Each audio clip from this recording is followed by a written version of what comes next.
On prend nos Bibles dans l'Évangile. L'Évangile selon Jean, chapitre 12. Et on va lire du verset 20 au verset 26. Du verset 20 au verset 26. Si on peut prendre un verset chacun. Alors c'est Jean. Jean, chapitre 12.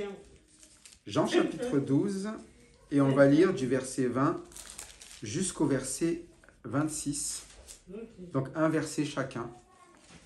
On va commencer sur ma gauche et on termine sur ma droite.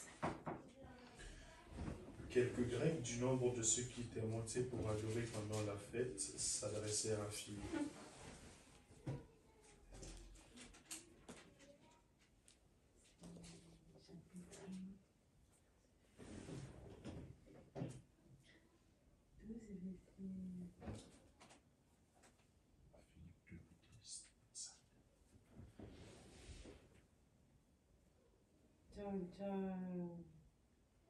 Ça y est? C'est tout? Quelques Grecs du nombre de ceux qui étaient montés pour adorer pendant la fête s'adressèrent à Philippe. Ah,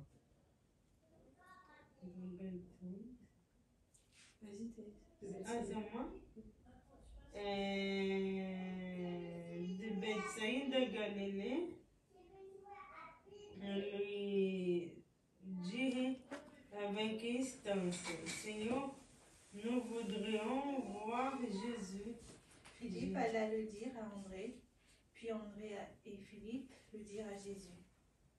Jésus leur répondit, l'heure est venue où le Fils de l'homme doit être glorifié. En vérité, je vous le dis, si le grain de blé qui est tombé en terre ne meurt, il reste seul. Mais s'il meurt, il porte beaucoup de fruits. Celui qui aime sa vie la perdra, et celui qui hait sa vie dans ce monde la conservera pour la vie éternelle. Si quelqu'un me sert, qu'il me suive, et là où je suis là aussi sera mon serviteur. Si quelqu'un me sert, le Père l'honorera. Donc ici, nous sommes dans l'Évangile selon Jean, et nous avons lu depuis le chapitre 12, ce moment où le Seigneur était à table avec ses disciples et avec Lazare. Nous avons vu cette famille qui est consolée. Vous vous rappelez que Lazare était mort. Lazare a vécu un moment irrattrapable. Voilà. Des moments où on se dit on ne peut plus revenir en arrière, c'est fini. Et on n'a plus que, comme on dit, nos yeux pour pleurer parce que c'est la tristesse qu'il y a devant nous.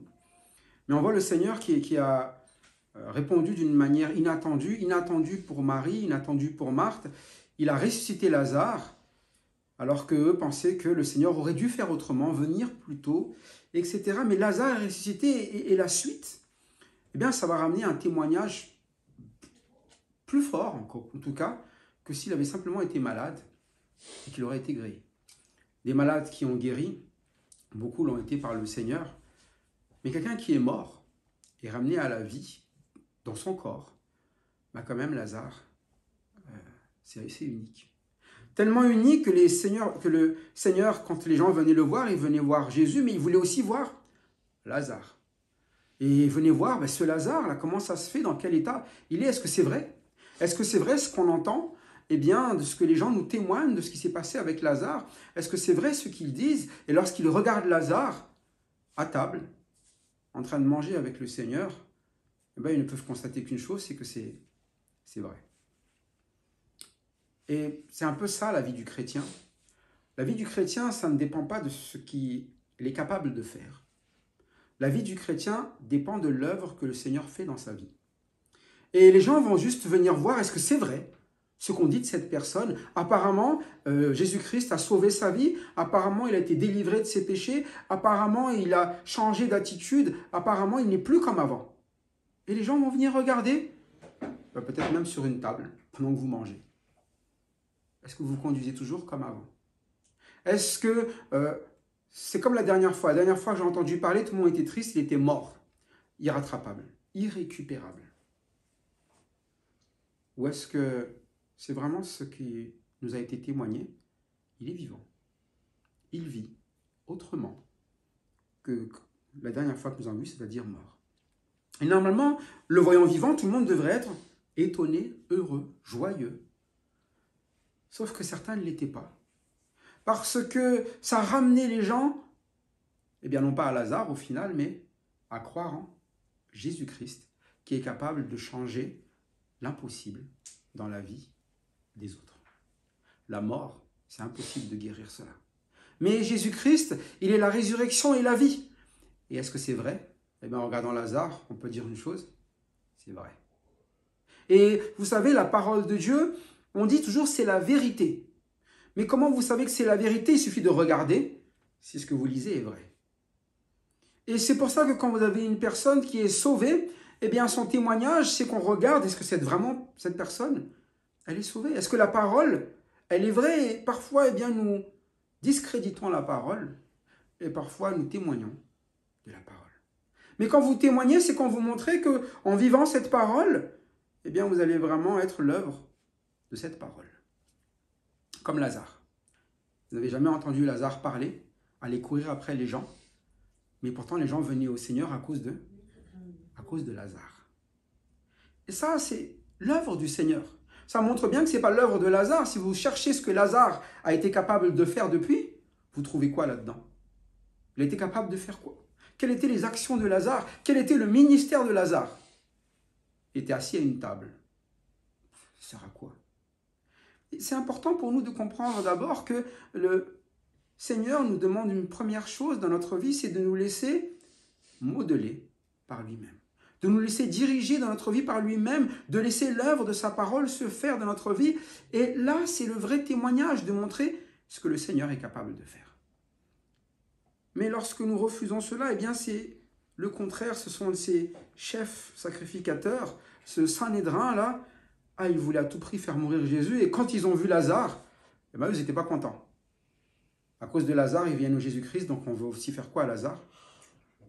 On va le tuer. On veut qu'il meure.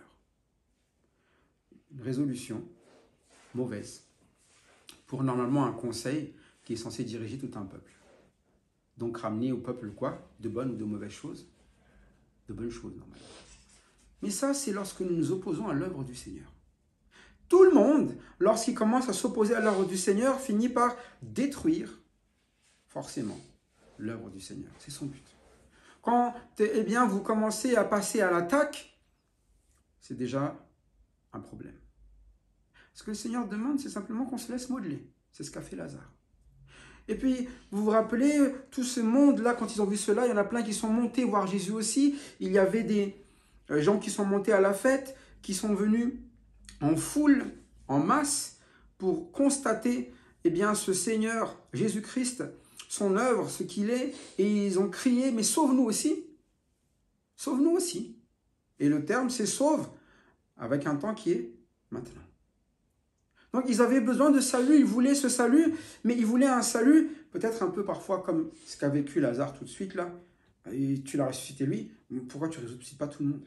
Là, maintenant. Sauve-nous maintenant, là. On a besoin d'un roi maintenant. Et on a besoin de quelqu'un qui règne sur nous maintenant. Aujourd'hui, on est tous esclaves des Romains.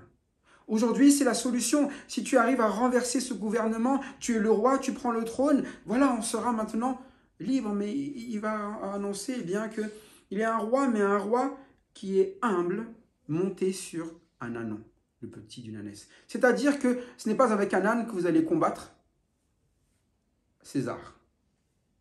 César, il n'est pas monté sur un âne, ou un ânon. Il a un cheval, un grand cheval blanc. Il est fier. Quand vous regardez un César, ce n'est pas l'humilité la première chose à laquelle vous pensez. Vous pensez quoi? À la puissance de toute l'armée de César. Mais quand vous voyez Jésus, il est sur quoi? Un ânon, le petit d'une ânesse. Et il est en train de montrer que ce n'est pas comme ça qu'il va aller. Eh bien, affronter les chefs sacrificateurs, affronter eh bien, César, il va l'affronter par l'humilité. Et il va enseigner derrière ce que c'est que l'humilité.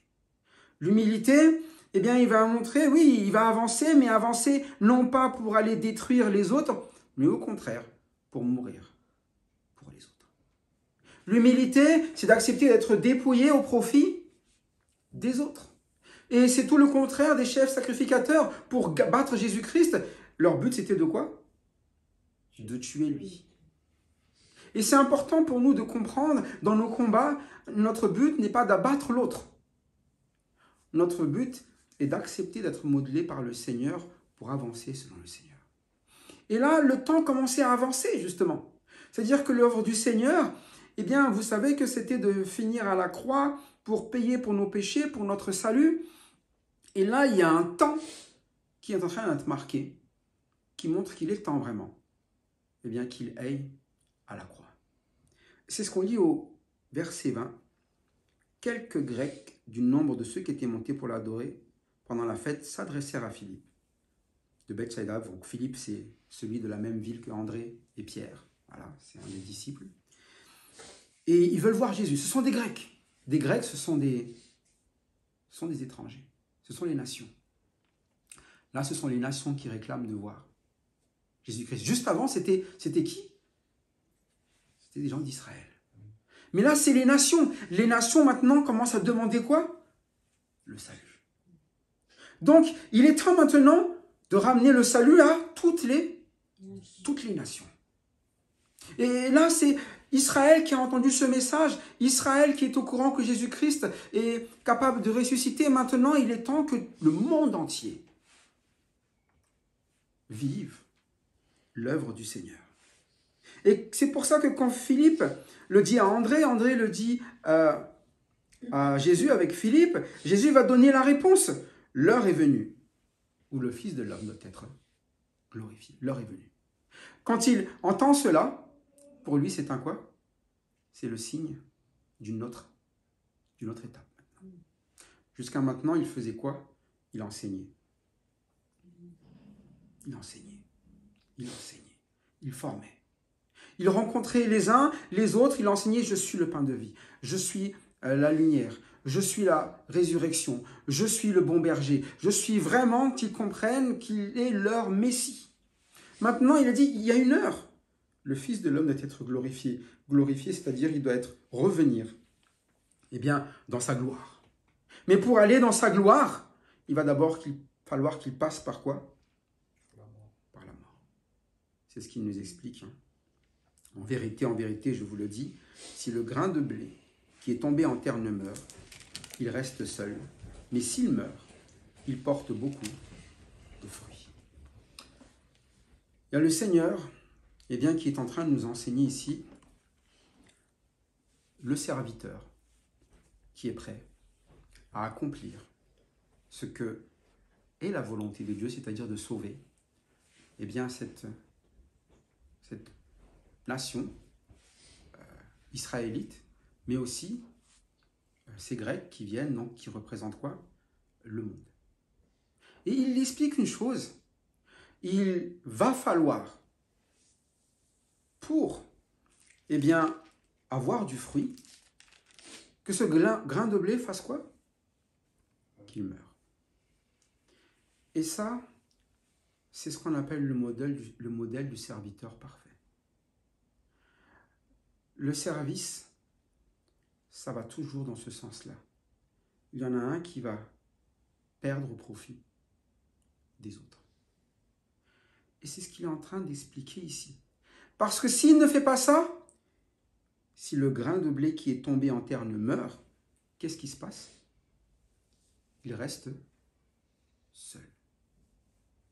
Aujourd'hui, le seul qui va pouvoir être glorifié, c'est qui? C'est Jésus-Christ.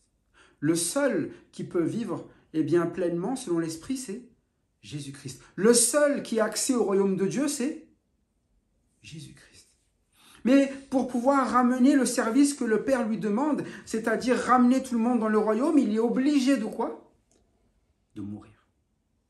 Mourir, c'est-à-dire perdre, accepter de ne pas avoir la part des autres qui est de profiter du service, mais plutôt de quoi? De donner tout ce qu'il a pour que les autres puissent avoir.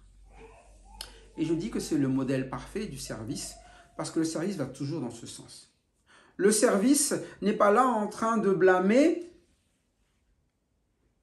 le sacrificateur qui essaie de te détruire.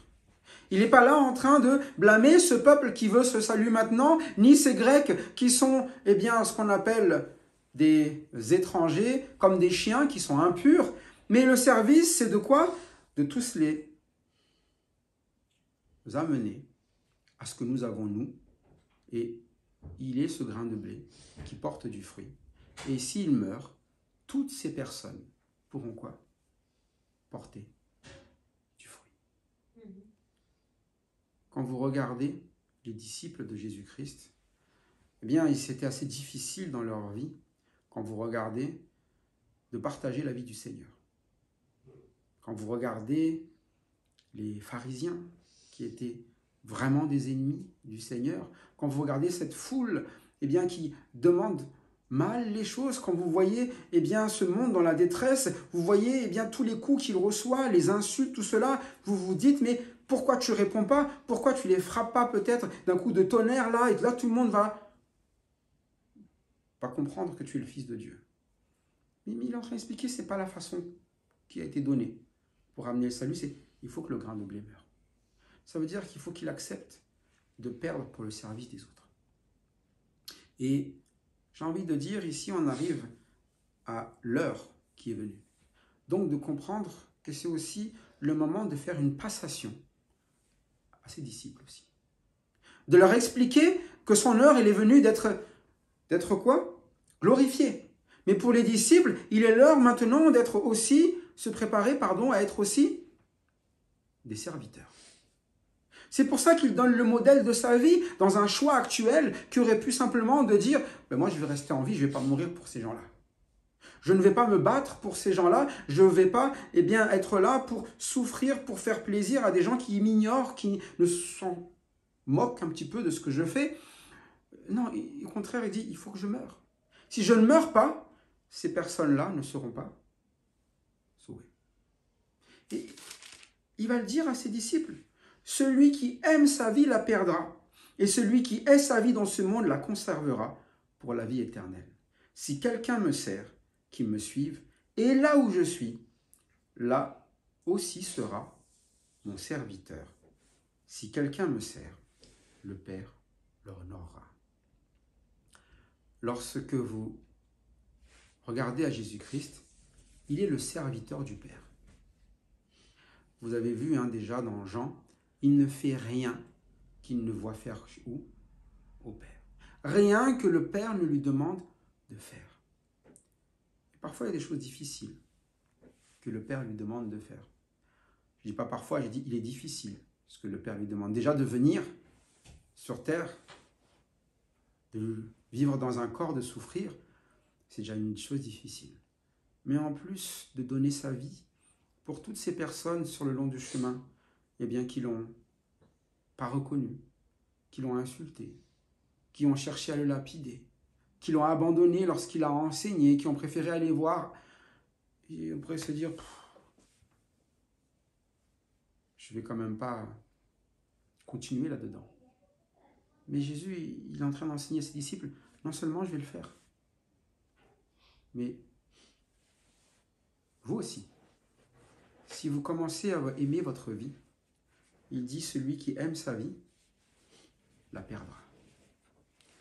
Vous savez pourquoi est-ce qu'on a du mal à ramener un service auprès des autres? Eh bien parce que, justement, on aime notre vie. On n'aime pas qu'on touche à notre vie. On n'aime pas qu'on touche à notre espace. Quand quelqu'un vous insulte, vous vous sentez comment? C'est vous qu'on attaque. Vous sentez ça comme étant quelque chose de terrible, de dur, d'insupportable. Mais si j'insulte quelqu'un dehors, que vous ne connaissez pas, est-ce que ça vous dérange? Ça vous dérange? Si je suis dans le métro, là, on n'a pas de métro ici à Nice, si on est dans le tram, et que quelqu'un vous insulte, vous réagissez, vous avez envie de... Mais si j'insulte le voisin qui est à côté, que vous ne connaissez pas, vous allez être fâché? Mais on aime notre vie. C'est-à-dire que ça touche à nous, là, ça ne va pas bien se passer. Mais les autres, ça va, tant que ce n'est pas moi, c'est pas très grave. Mais ce n'est pas ce que le Seigneur fait. Lui, il donne sa vie. Que ça le touche, lui, ce n'est pas un problème. Mais quand ça touche, les autres, il est prêt à donner sa vie. Tout le contraire. de notre façon de faire. C'est pour ça qu'il dit, celui qui aime sa vie la perdra, et il nous enseigne à vivre sa vie. Lui, sa vie, il l'a déjà, il est temps, il va être quoi? Il n'a pas dit, je vais mourir. Il est temps qu'il soit quoi? Glorifié. Il sait ce qu'il va vivre. Il est certain de ce qu'il va vivre. Il va vivre dans la gloire. C'est-à-dire que cette assurance lui permet, dans la vie d'aujourd'hui, d'accepter de quoi? De mourir. Mais si effectivement vous pensez que la vie d'aujourd'hui eh bien, est meilleure que la vie de la gloire, vous aurez toujours peur de quoi? De mourir. Vous aurez toujours peur à cause de votre vie, et tout ce que chacun dira de vous, tout ce qui risque de vous arriver sur cette terre, vous fera plus peur que d'être rassuré par avoir quoi? La gloire derrière. C'est pour ça que le Seigneur nous le montre. Il dit, celui qui aime sa vie, là, la perdra. Si vous aimez tant les choses d'ici-bas, si tout ce qui est ici-bas vous touche plus que ce qui est à vivre dans la gloire, ça va être un problème, la vie sur cette terre. Ça va être un problème, pourquoi? Pour servir. Parce qu'on ne peut pas servir en essayant de se servir. Vous savez, c'est quoi se servir? Vous arrivez dans un endroit et la première chose que vous pensez, c'est qu'est-ce que je peux en tirer? C'était le problème de Judas, non? Lorsqu'il a vu Marie, là, avec ce parfum, lui, ça l'a posé un problème parce qu'il ne pourra pas quoi? Se servir. C'était ça son problème. Il ne pourra pas se servir en vendant cela et se servir pour le mettre dans sa poche. Mais pour Marie, est-ce que c'est un problème? Ça coûte cher, tout ce que tu veux, mais elle sert. Et elle était prête à perdre ce qu'elle a pour le service, pour le Seigneur. Mais ici, c'est ce qu'il est en train d'enseigner. Celui qui aime sa vie la perdra. Vous ne vous rendez pas compte souvent que lorsque nous n'acceptons pas eh bien, de donner pour le Seigneur, en fait, c'est nous qui sommes perdants. Parce qu'on n'aura pas appris le service tel que le Seigneur le demande. On sera toujours à s'accrocher à nous et à chaque fois à être dans la douleur quand quelque chose nous touche, nous. Mais vous voyez Jésus-Christ, quand ça le touche lui, vous l'avez vu réagir une seule fois? Vouloir mettre une baffe à quelqu'un parce que quelqu'un l'a traité de démon, ou vous mettre une balayette à quelqu'un parce qu'on lui a jeté des pierres pour le lapider. Et c'est ce qu'il essaie de nous enseigner ici. Il dit, celui qui aime sa vie la perdra, et celui qui hait sa vie dans ce monde la conservera pour la vie éternelle. Quelle est la vie qui est précieuse pour nous? Est-ce que la vie dans ce monde est la vie qui est précieuse, ou c'est la vie éternelle qui est la vie précieuse?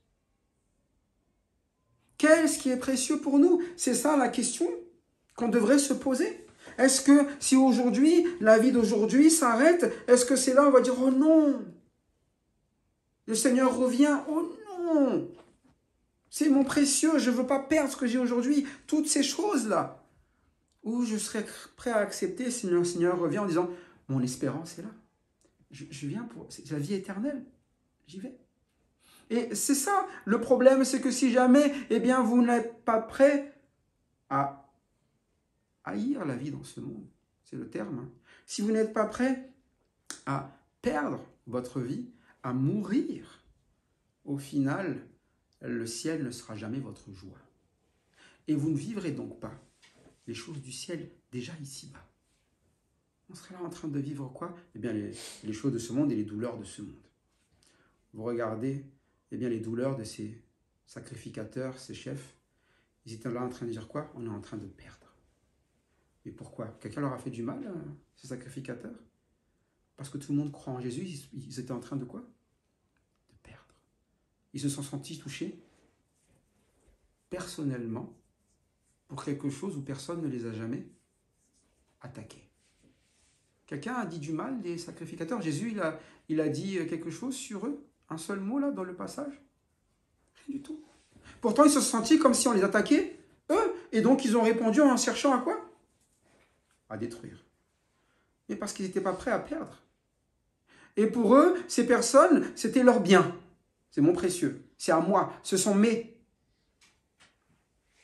disciples. Mais vous regardez dans la vie de Jésus, les disciples, ils partaient à un moment donné, en Jean, chapitre 6, il ne leur restait plus que 12 à la fin, il leur a dit quoi? Ne partez pas, s'il vous plaît. partez pas, me laissez pas tout seul, c'est ce qu'il a dit. Et vous aussi, vous voulez pas partir? Pourquoi? C'est choquant. Ils étaient 5000 au début et plus, et là, et vous aussi, vous voulez pas partir? Mais pourquoi? Parce que si c'est pour rester pour l'amour du monde, ça n'a pas intérêt. Par contre, pourquoi vous restez alors? À qui irions-nous? Ils ont posé cette question. À cause de quoi? Tu as les paroles de la vie. C'est ça qui fait toute la différence. Parce que vous savez ce que la parole de Dieu fait pour votre vie. Vous savez comment elle change, elle transforme. Et si vous devez suivre, c'est à cause de quoi? De cette parole qui est vraie, qui change, qui transforme. De cette parole qui est capable de relever un Lazare, qui me modèle, qui est capable de faire de moi un témoin malgré ce que je suis. Un être comment? Faible et incapable. Et c'est ça la vie, eh bien, éternelle. C'est une vie que vous ne méritez pas, mais c'est une vie qui est bonne, que vous goûtez sur cette terre, mais on ne peut la goûter qu'en acceptant de quoi? De mourir. C'est-à-dire en acceptant de changer, de perdre ce que nous avons. Pourquoi est-ce que vous pensez que la repentance s'appelle changement d'attitude, changement de pensée? Ça veut dire qu'on doit accepter de perdre déjà ce que nous avons où? Dans notre tête.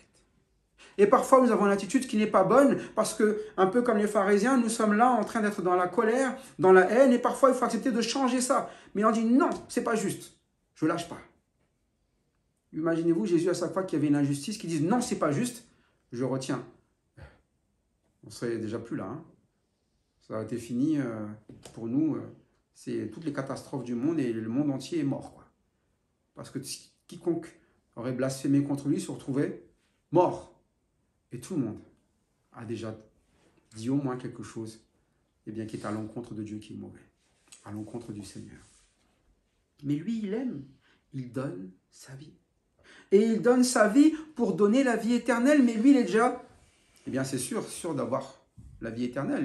Il le dit, hein, le temps est venu, l'heure est venue où le Fils de l'homme doit être glorifié. C'est le terme qu'il utilise. C'est-à-dire que nous, on dit, comme j'ai dit tout à l'heure, c'est l'heure où il meurt, l'heure où il doit aller à la croix. Lui, il parle de quoi comme heure? Glorifié. Il voit plus loin que juste la croix. Et parfois, nous, dans ce monde, nous ne voyons pas plus loin que ce qui se trouve devant notre nez. Les petites souffrances qui s'accumulent chaque jour, comme si derrière, il n'y avait pas la gloire. Alors, il appelle. Il appelle au service. Il appelle, à ceux qui sont à côté de lui, ceux qui veulent le servir si quelqu'un me sert. Il n'y a qu'une seule façon. Il n'y a qu'une seule façon de servir. Il n'y en a pas 10 000. Il n'y a pas 30 000 options. Si quelqu'un me sert, qu'il fasse quoi?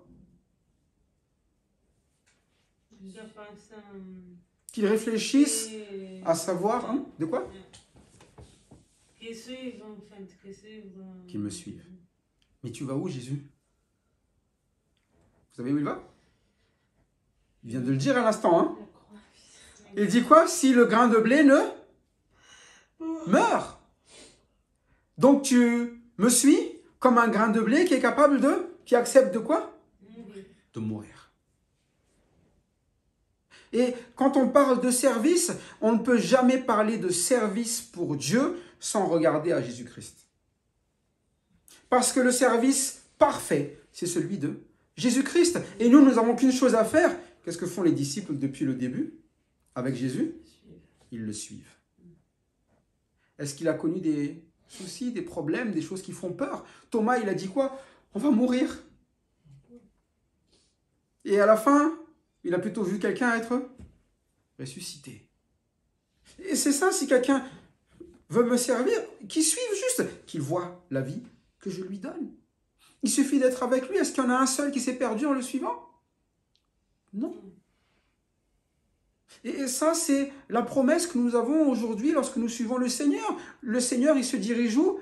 Oui, il va mourir, mais il dit un terme, l'heure est venue. Ou quoi?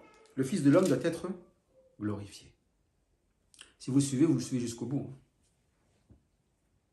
Mais nous, on va aller tout de suite au bout, sans le suivre sur cette terre. Malheureusement, les serviteurs ne sont plus prêts à mourir, mais un peu comme les chefs sacrificateurs, ils sont prêts à ce que les autres meurent pour eux. C'est-à-dire qu'on va plutôt blâmer les autres pour ce qu'on a ou ce qu'on n'a pas, pour ce qu'on fait ou ce qu'on ne fait pas.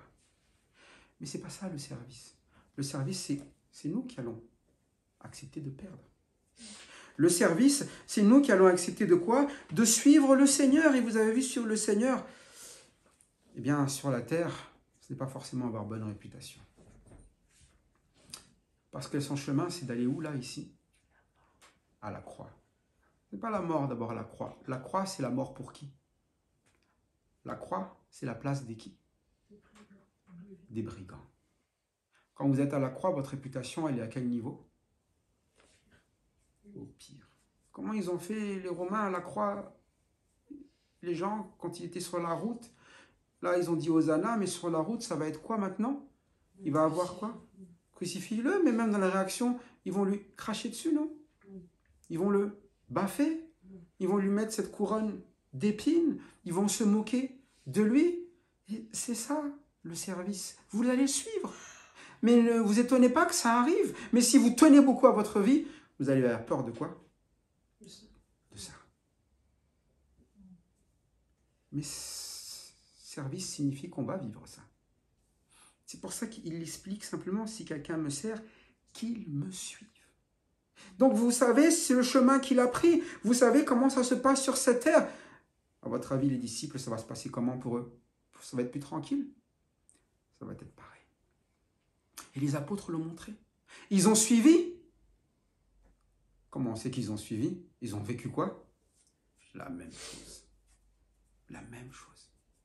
Il y a, eh bien, de la part des gens de l'extérieur, une animosité de ce qu'ils sont, de ce qu'ils font. Pourtant, qu'est-ce qu'ils ont fait? Est-ce qu'ils ont fait des croisades? Est-ce qu'ils ont fait exploser des métros, des RER, des maisons, etc.? Rien. Et pourtant, ils se sont fait quoi? Lapider. Frappés. Humiliés. Mais c'est normal. Ce sont des serviteurs. Forcément, ils vont quoi? Ils vont suivre. Et peureux comme ils sont, si ça ne comptait que sur eux, ils ne seraient jamais passés par là. Mais ils ont suivi. Et en suivant, ils ont appris. Et en apprenant, eh bien, ils ont compris.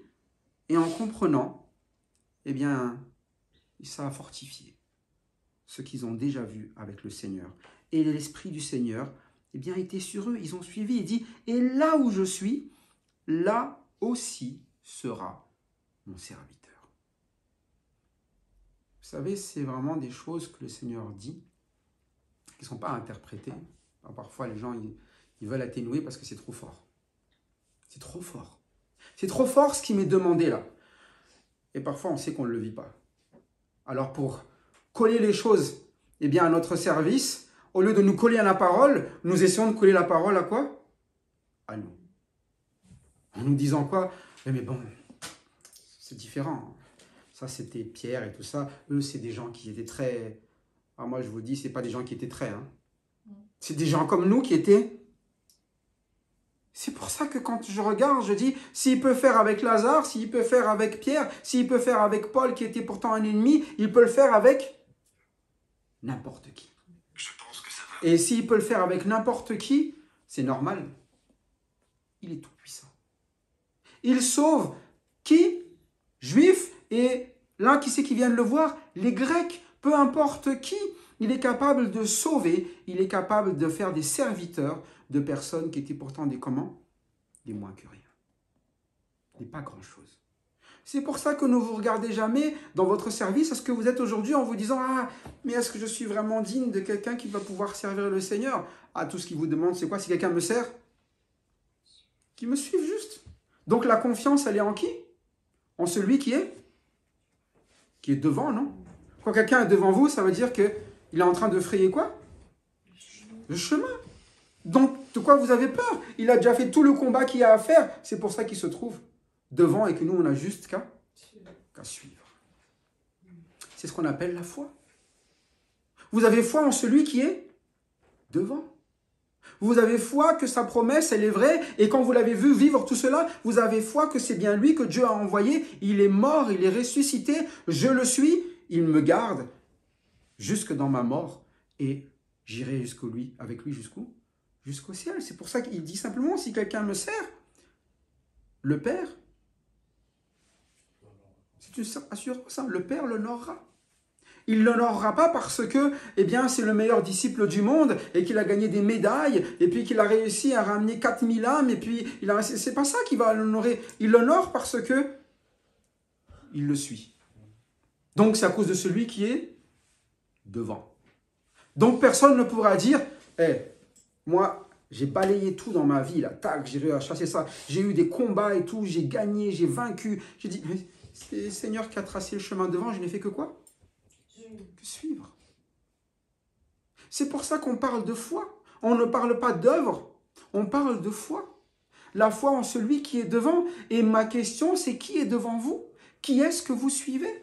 Si vous suivez votre instinct, votre pensée, vous ne suivez pas le Seigneur. Et si vous parlez de victoire par rapport à ce que vous pensez, par rapport à votre instinct, par rapport à votre désir, par rapport à ce que vous ressentez, eh bien, ce n'est pas le chemin du Seigneur. Le chemin du Seigneur, ça a été de suivre les instructions qui ont été données par le Père. De bout en bout. Et il nous dit juste quoi? Lui, il est le serviteur du Père. Mais il dit si quelqu'un, il ne dit pas sert le Père. Hein. Il dit si quelqu'un, sert qui? Si quelqu'un sert Jésus, si quelqu'un me sert. Ça veut dire que en étant au service du Seigneur, vous allez pouvoir quoi? Être honoré par le Père comme le Fils l'a été honoré. Vous voyez pourquoi c'est important l'œuvre de Jésus-Christ, l'œuvre du vrai serviteur. L'œuvre du serviteur, c'est simplement d'obéir à la voix de son maître, de celui qui est au-dessus de lui. Et si nous suivons, nous allons simplement suivre le Seigneur Jésus qui est devant et qui va nous dire, viens par là. Il est le bon berger et un berger, vous le suivez. Il est la lumière et la lumière, vous y entrez. Il est le pain de vie. Le pain, c'est ce que vous mangez, c'est ça qui vous permet d'être nourri. Et c'est toute l'explication de ce qu'il raconte de lui-même.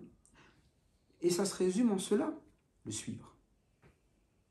Alors, lorsque nous sommes dans une situation dans notre vie, la question que nous devrions nous poser souvent, c'est est-ce que c'est ça le chemin qu'a pris le Seigneur? Vous savez, dans tous les enseignements qu'on a pris dans Jean, vous vous rappelez quand même de ce thème, c'est-à-dire contempler la gloire du Seigneur. Contempler la gloire, c'est-à-dire de regarder sa vie qui est belle. Mais vous ne contemplez pas uniquement comme quelque chose, un coucher de soleil, dire « oh, c'est beau ». Vous savez, juste c'est beau simplement. Quand vous êtes avec lui, il vous donne quoi? Il est dit dans Jean, je reviens dessus, Jean, chapitre 1er. Quand vous êtes avec lui, Jean, chapitre 1er, on peut regarder verset 16. Chapitre 1er, verset 16. Il est écrit « Et nous avons tous reçu de sa plénitude et grâce sur grâce. » Quand cette phrase, elle est là au début, peut-être parfois on ne comprend pas ce que ça veut dire de recevoir grâce sur grâce. On ne comprend pas ce que c'est que de recevoir, de sa plénitude. Et quand on est là quand même au chapitre 12, on devrait comprendre quand même. Ces personnes qui ont suivi le Seigneur tous les jours, tout le temps, ils recevaient des choses qui leur étaient impossibles de vivre, de voir. Ils ont contemplé dans le Seigneur des choses, mais ils ont vu quoi? L'œuvre du Seigneur dans leur propre vie, parole de vie. Ils ont vu Lazare, la résurrection. Ils ont vu tout ce que le Seigneur aussi leur a enseigné pour être des bons serviteurs, pour être des serviteurs qui ne souffrent pas dans ce monde, dans leur cœur, mais qui acceptent de souffrir dans leur corps pour les autres. Vous savez, souffrir dans le cœur, c'est les bobos au cœur. Ça me fait trop mal au cœur. Comment ils ont parlé de moi? Ça me fait mal au cœur, ce qu'ils pensent de moi. Ça me fait mal au cœur, de ce que... Vous avez Jésus déjà dire ça? Non. Mais il a souffert dans son corps. Mais dans son cœur, il était toujours dans la paix.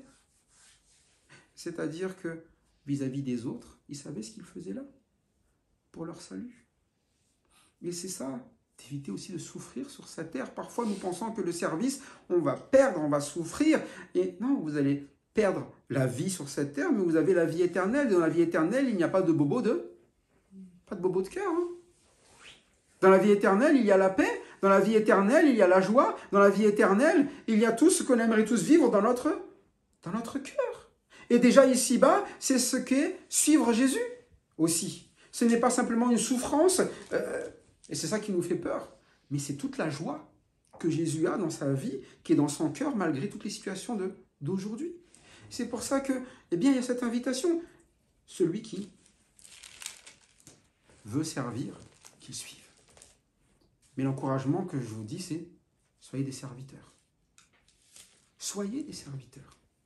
Soyez des serviteurs de Jésus-Christ, pas des hommes, pas directement du Père, en disant moi je vais peu accomplir ce que le Père me demande. Suivez simplement Jésus-Christ. Et là où il va, là est votre chemin. Et là où il vous demande d'être, et il dit quoi? Mon serviteur, il est où? Là où je...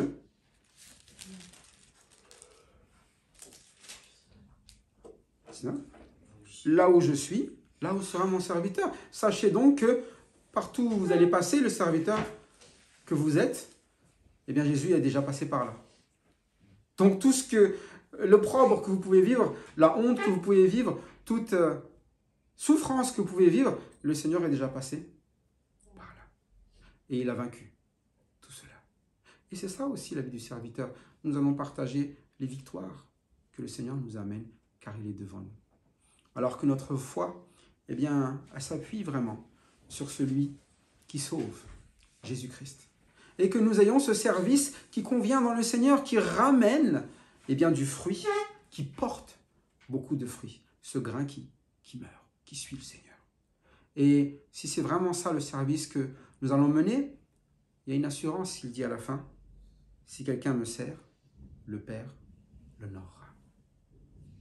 Que le Père eh bien, soit honoré de chacun d'entre nous, que le Fils soit honoré de chacun d'entre nous, et que nous soyons reconnaissants eh bien, de ce que nous connaissons le Seigneur, car il nous honore déjà d'être simplement ses enfants et de pouvoir marcher sur les traces de son Fils, Jésus-Christ. Au Père et au Fils la gloire. Amen.